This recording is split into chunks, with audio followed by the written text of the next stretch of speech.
चलिए आज हम चलते हैं एक ऐसी दुनिया में जहां जादू है, सौदेबाजी है और सबसे बढ़कर सच्चे प्यार की जबरदस्त ताकत है। ये कहानी आपको यकीनन बहुत पसंद आएगी। तो सोचिए जरा, क्या होता है जब एक बेहद क्रूर राजा जो एक वारिस के लिए तड़प रहा हो, किसी जादुई शक्ति से सौदा कर बैठे। बस यही एक सवाल है जो हमारी पूरी कहानी की नींव रखता है और हर किरदार की किस्मत को एक दूसरे से जोड़ देता है। तो हमारी कहानी शुरू होती है सुवर्णपुर नाम के एक बहुत ही आलीशान सुनहरे साम्राज्य से। यहाँ के राजा थे महेंद्र सिंह, जो जितने घमंडी थे उतने ही क्रूर भी। उनके पास दुनिया की हर दौलत थी, हर ताकत थी, बस एक चीज नहीं थी, एक वारिस।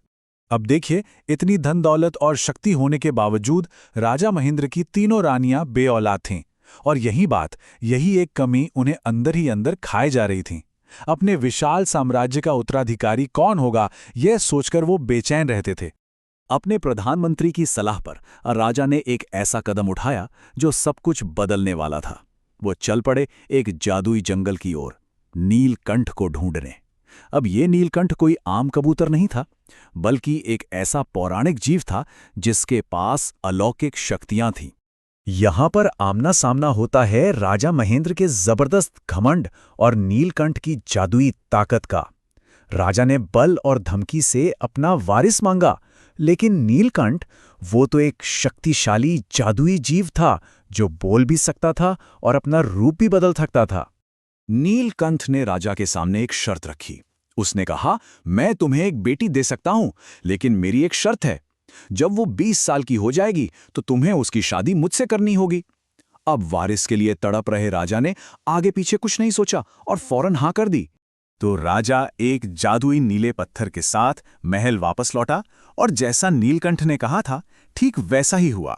उस पत्थर की वजह से एक बहुत ही खास राजकुमारी का जन्म हुआ। उस राजकुमारी का नाम रखा गया चांदनी। उसका जन्म एक जादुई रात को हुआ, जब महल के ऊपर एक इंद्रधनुष चमक रहा था। उसकी त्वचा दूध जैसी सफेद थी और माथे पर एक चमकता हुआ अर्धचंद्र का निशान था। और हां, बचपन से ही उसके अंदर जन्मजात जादुई शक्तियां थीं। जैसे जैसे चांदनी बड़ी हुई, उसकी जादुई शक्तियां भी बढ़ती गईं। महज 5 साल की उम्र में वो एक ही स्पर्श से सूखे पौधों में जान डाल देती थीं। 10 साल की उम्र तक वो सच और झूठ को महसूस कर सकती थीं, और 15 साल की उम्र तक वो अपनी दयालुता के लिए मशहूर हो गईं। वो एक खूबसूरत और काबिल राजकुमारी बनी। लेकिन 20 साल की वो मियाद भी धीरे धीरे नजदीक आ रही थी। और फिर वो दिन आ ही गया। चांदनी के 20वें जन्मदिन से ठीक पहले वो जादुई कबूतर वापस लौट आया।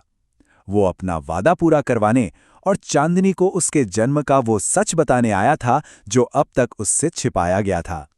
नीलकंठ चांदनी के सामने आता है, एक खूबसूरत नौजवान का रूप लेता है और उसे उसके पिता के उस 20 साल पुराने सौदे के बारे में सब कुछ बता देता है। ये जानकर चांदनी का दिल टूट जाता है। जब वो अपने पिता से इस बारे में पूछती है तो राजा गुस्से में आ जाता है और कसम खाता है कि वो अपनी बेटी को नीलकंठ को नहीं देगा। और यही कहानी में एक बहुत बड़ा मोड़ आता है। नीलकंठ चांदनी को बताता है कि वो असल में नील नाम का एक राजकुमार था। उसे मोहिनी नाम की एक दुष्ट जादूगरनी ने श्राप दिया था कि वो आधा इंसान और आधा कबूतर बनकर हमेशा अकेला रहेगा। मतलब नीलकंठ कोई विलेन नहीं था, बल्कि खुद एक पीड़ित था। अब इस श्राप को तोड़ने के 3 ही रास्ते थे। पहला, उसे एक ऐसी लड़की ढूंढनी थी जिसमें जादू हो।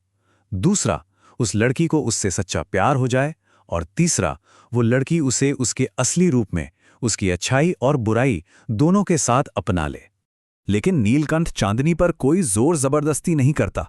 वो उससे कहता है, मुझे बस 1 साल का वक्त दो, मैं तुम्हें अपनी दुनिया दिखाना चाहता हूं। अगर 1 साल बाद भी तुम मुझसे शादी नहीं करना चाहोगी तो मैं ये सौदा खुद तोड़ दूंगा। चांदनी उसकी बात मान लेती है और यहीं से शुरू होती है खोज की एक जादुई यात्रा। वो 1 साल साथ बिताते हैं, एक दूसरे की दुनिया को समझते हैं, और धीरे धीरे उनकी दोस्ती सच्चे प्यार में बदल जाती है। लेकिन ठीक तभी, जब सब कुछ सही लग रहा था, अचानक वो दुष्ट जादूगरनी मोहिनी आ जाती है। वो किसी भी कीमत पर अपने श्राप को टूटने से रोकना चाहती थी। वो चांदनी को खत्म करने के इरादे से आई थी। मोहिनी एक जानलेवा जादुई हमला करती है, लेकिन नीलकंठ चांदनी को बचाने के लिए उसके सामने ढाल बनकर खड़ा हो जाता है। वो सारा वार खुद पर ले लेता है और बुरी तरह घायल होकर जमीन पर गिर पड़ता है। नीलकंठ को इस हाल में देखकर चांदनी के अंदर की सोई हुई जादुई शक्ति पूरी तरह से जाग जाती है। वो अब सिर्फ एक राजकुमारी नहीं थी, बल्कि एक शक्तिशाली योद्धा बन चुकी थी। उसने अपनी पूरी ताकत से मोहिनी का सामना किया। घायल नीलकंठ को देखकर चांदनी के दिल से जो आवाज निकली, उसने सब कुछ बदल दिया। उसने कहा, मैं तुमसे प्यार करती हूं नीलकंठ, मैं तुम्हें खो नहीं सकती। और बस इसी एक पल में श्राप की आखिरी शर्त भी पूरी हो गई। उनके सच्चे प्यार की ताकत इतनी जबरदस्त थी कि सदियों पुराना वो श्राप टूटकर बिखर गया। एक तेज रोशनी हुई और नीलकंठ हमेशा के लिए अपने असली इंसानी रूप में वापस आ गया। उनका प्यार मोहिनी की नफरत पर जीत गया था। इसके बाद क्या हुआ? खैर, नीलकंठ और चांदनी ने एक बहुत बड़े समारोह में शादी कर ली।